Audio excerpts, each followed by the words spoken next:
Usman radiallahu ta'ala anhu was one of those Sahaba who Allah had given a lot of barakah in his wealth. And he was a very wise trader. And Allah subhanahu wa ta'ala had put a lot of barakah in his trade and had given him a lot of wealth. And he is the perfect example of a role model for those who have wealth. Because majority of the other Sahabas, their life you look at, it's including the life of Rasulullah Sallallahu Alaihi Wasallam, the life of Abu Bakr, of Umar radiallahu ta'ala, that they had very little and they had very little interest in dunya as well. I was just reading the Hadeeth the other day, and Rasulullah Sallallahu Alaihi Wasallam, Sayyidina Aisha says that there were months that the stove would not be lit in the house of Rasulullah Sallallahu Alaihi Wasallam. Months. Said, what would you survive? And I said, dates. This was this day. But Usman radiallahu ta'ala Allah had given enough. Usman radiallahu ta'ala anhu, there are multiple examples in which he always preferred to give his wealth to Rasulullah Sallallahu Alaihi Wasallam for the pleasure of Rasulullah Sallallahu Alaihi Wasallam. Few examples I'll quote. One such occasion happened that there was a well from which the Muslims had to take water from.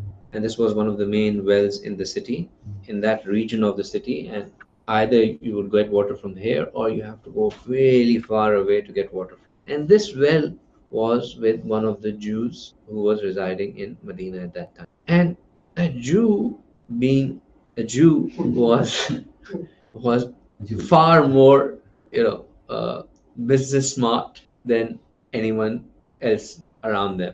And yeah, that. But this is something that Allah had given to them. This has been always been the case. They're always well educated. They're very smart, and they have a very good understanding of how to make money out of nothing. So that's Jews, right? And that's still the same. So this guy, he would skim the Muslims because he knew that there was no other. I mean, he was sitting on a gold pot. That water well was a gold pot. He knew that the Muslim, and he would, restrict them. He would, punish them, and he was running a full-fledged business. Rasulullah, people came and complained to Rasulullah about it. So Rasulullah said that whoever buys this well for the Muslims, I give him the glad tidings of Jannah. So Usman radiallahu ta'ala anhu, he said, perfect. Back to back like that. Yeah. So he said that, he went to that Jew and he said that, tell me, what's the offer? He said, there's no offer. It's not for sale. He said, 5,000 dinars. He said, no. 10,000 dinars. He said, okay, 20,000 dinars. He said, no. He kept on denying. So Usman radiallahu ta'ala anhu, he was also smart. He said, okay, let's do a deal.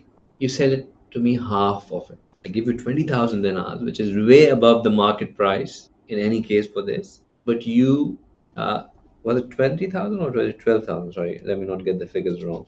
So he said, let me give it to you for 12,000 dinars. 12,000 dinars, I'll give it to you, and you sell it to me, half of it. So he thought that, okay, that looks like a good deal. I'm still keeping the well, the property is mine.